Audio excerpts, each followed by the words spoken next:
A lot of research and time has gone into the making of this video. Everything I say during this video is backed by science. Studies and sources will be linked in the description below. Enjoy.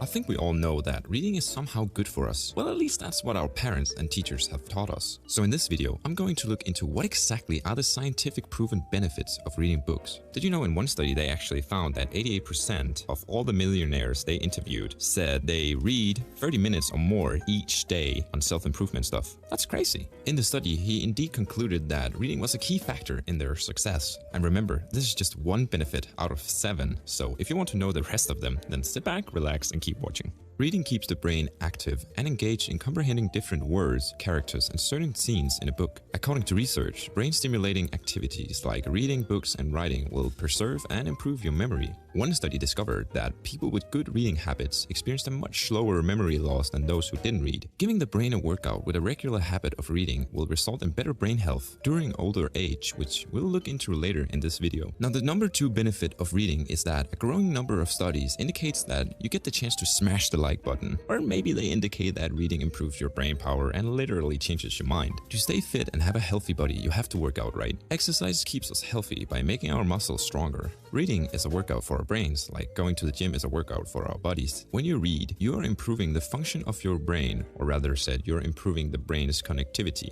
In one study conducted in 2013, participants were told to read a novel for 9 days in the evening, whereafter there was a 5-day washout period where they didn't read. So on those days where participants weren't reading, the researchers found that there was a significant increase in connectivity. The bilateral somatosensory cortex, I hope I somewhat pronounced that right. Well, anyways, it was observed for long-term changes in connectivity, which they found persisted for several days after reading. Are you feeling stressed at work? Or maybe you're having too many balls in the air right now? Then maybe you should start reading more often, because reading reduces stress significantly. Well, at least according to a study conducted in 2009 at the University of Sussex. The researchers were looking into at how different activities were lowering stress by measuring heart rate and muscle tension. According to the research, reading was the best way to relax. Just reading for 6 minutes is enough to reduce stress by 68%. This was a better way to relax than going for a walk, which reduced stress by 42%, or listening to music, which reduced stress by 61%. In a 2013 Harvard study, volunteers could either read fiction, non-fiction, or nothing at all. What they found was that people who read fiction had a better ability to understand others' mental state. This is what scientists call theory of mind, which is the ability to understand that not all people have the same desires, intention, and beliefs. This also translates into having better empathy. Something to keep in mind is that reading literary fiction isn't going to improve your empathy straight away, but research do show that long-term fiction readers do tend to have a better developed theory of mind. The reason for this is that when we meet characters in a fiction book who are maybe annoying, unpredictable, and difficult to understand, it puts us in a situation where you might never have been before, and that way your theory of mind is improving, since you're experiencing new personalities and views of other individuals. You might also be likely to approach people in real life, which with an interest and humbleness for dealing with complex people, since you'll have a higher empathy, and this all boils down to you getting a higher emotional intelligence.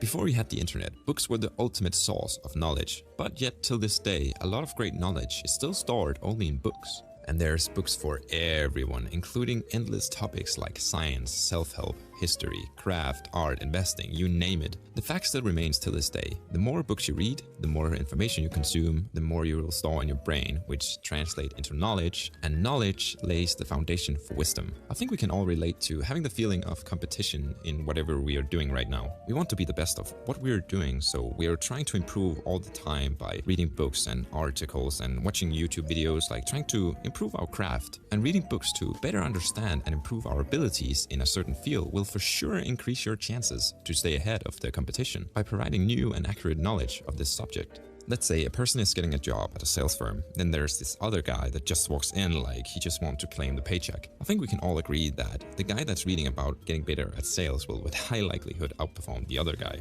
Now, there is a reason why highly successful people like Warren Buffett, CEO of Berkshire Hathaway, spends most of his time during the day reading. He also recommends reading 500 pages a day. Maybe you heard about Elon Musk. Well, he says that he learned to build rockets by reading books. Now, if that's not motivating, then I don't know what is. And these are just some of them. I mean, people like Mark Zuckerberg and Bill Gates also read a lot because they know that nearly every single problem they encounter has been faced before by someone else. So yes, reading is definitely associated with being highly successful for sure. In fact, in a book called Change Your Habits, Change Your Life by Tom Carley, it shows in a 5-year study that 88% of rich people in Carley's study say they devote 30 minutes or more each day to education or self-improvement through reading. He indeed concluded that reading was a key factor for their success. If I remember correctly, Warren Buffett also said something like the best investment you can make is in yourself. As the saying goes, the more you learn, the more you earn. Reading improves your vocabulary.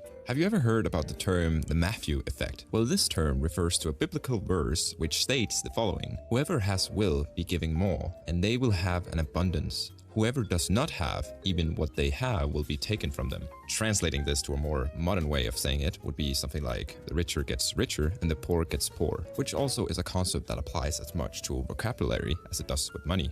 2 studies confirmed this claim. In one of them, researchers found that students who read regularly gradually develop larger vocabularies, which also influence many other aspects of their lives, from scores on tests to job opportunities. In conclusion, if you read more often and regularly, you will with time develop a bigger vocabulary. When you get older, you might develop a progressive brain disorder that slowly destroys memory, thinking skills, and eventually the ability to carry out the most simple tasks. The thing I'm talking about is the Alzheimer's disease. Did you know that more than 5 million Americans now has Alzheimer's disease? And by 2050, it's thought that nearly 14 million Americans over the age of 65 could be living with the disease, unless scientists develop a new approach to prevent it or cure it. Although there isn't really a cure for this disease, research shows that older people who read and solve math problems every day maintain and improve their cognitive functioning. A study conducted by Rush University Medical Center in 2013 found that people who use mentally stimulating activities, such as reading regularly throughout their lives, was associated with a slower late-life cognitive decline, such as dementia. Though there's probably more benefits to reading, but the ones I just stated in this video is probably the most significant ones. Before ending the video, I thought it would be nice to do a little quick recap on what reading regularly can give you as benefits. Reading books will improve your memory. Studies have shown that reading improves brain power. It was also found in other studies that reading is one of the best, if not the best, to reduce stress, reducing it by 68% to be exact. Reading fiction stories will enhance your overall emotional intelligence, which includes empathy, critical thinking, and judgment. Another thing that improves is what scientists call